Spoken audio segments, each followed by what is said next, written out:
Thanaganj police और SOG के संयुक्त प्रयास से नकली नोट और नकली नोट बनाने के उपकरण के साथ में 2 अभियुक्त गिरफ्तार किए गए हैं।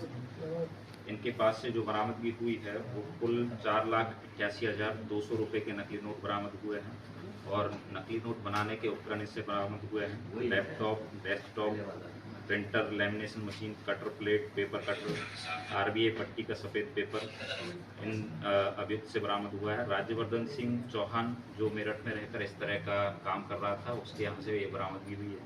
चिराग सक्सेना उसका साथी था, उसके पास से नकली नोट बरामद हुए, तकरीबन 90,000 के नकली नोटों से बरामद हुए हैं।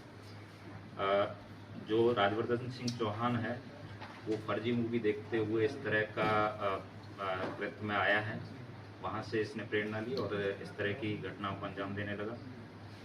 इसका एक साथी है जिसकी हमें तलाश है, शीघ्र ही उसकी भी गिरफ्तारी की जाएगी। सर कौन सी मूवी देखी थी और जो मेन सरगना है और ये कहाँ कहाँ सप्लाई करते थे?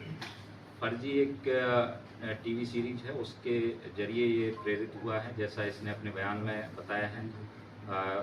इसका एक और साथी था जो इसको इस तरह के धंधे में लेकर आया था, उसी ने इसको सारी चीज़ें मुहैया करवाई और ट्रेनिंग दी। उसकी हमें तलाश है, जल्दी उसको भी गिरफ्तार किया। सर इससे पहले बैंक में एक और नोट का मामला, जाली नोटों का मामला पक्का हुआ था, संज्ञान में आया था। क्या लगता है कि ऐसी वारदातें और चल रही हैं जिनको और बेनकाब जल्द करा जाएगा? ये उसी विवेचना में ये प्रकाश में आया अभियुक्त है। 1 अप्रैल 2026 को एक मुकदमा पंजीकृत किया गया था जिसमें 2 अभियुक्तों से तकरीबन 20 नोट बरामद हुए थे जो फर्जी थे। फिर उसमें टीमें गठित की गई। थानागंज पुलिस और एसओजी के सघन प्रयासों से हम और टेक्निकल सर्विलांस के जरिए उन तक पहुंचने में कामयाब रहे। ये इस तरह का प्रयास करते थे कि पहले इंस्टाग्राम पर एक मैसेज डालते थे जिससे जो इनका क्लाइंट होता था उससे संपर्क करते थे और उसको कुरियर के जरिए नकली नोट भेजते थे और उसको बाज़ार में छुपाते थे। उससे असली रुपए कुछ कम दाम के दिए जाते थे। कितना रकम बरामद होता है? तकरीबन 4,81,000 के नकली नोट बरामद हुए। सर क्या बरामद किया इनके पास से? और नकली नोट बनाने से संबंधित सारे उपकरण इनके पास में मिले हैं, जिसमें आपको जिक्र किया था कि laptop, desktop, printer, lamination machine, cutter plate, paper cutter, RBI पट्टी का सफ़ेद पेपर, ये सारे इनसे बरामद हुए। सर आपके जिले में आमद के बाद ये बड़ी ताबड़तोड़ छापेमारी हुई, कार्रवाई हुई, क्या इससे पहले पुलिस जो थी सो रही थी कि उसको जगाने के लिए आपने प्रयास किए?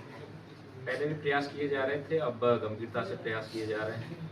आगे भी हमारी टीमें लगातार इसमें प्रयासरत रहेगी और ये इस तरह के सिंडिकेट में जो भी लिप्त है उनको कठोर संदेश दे रहे हैं कि यदि भविष्य में रामपुर के अंदर इस तरह की घटनाओं को अंजाम देने का प्रयास करेंगे उसमें कठोरता से कार्रवाई की जाएगी। तो नकली करेंसी मामले में अब तक कुल कितनी गिरफ्तारी हो गई हैं और अभी कितने बाकी?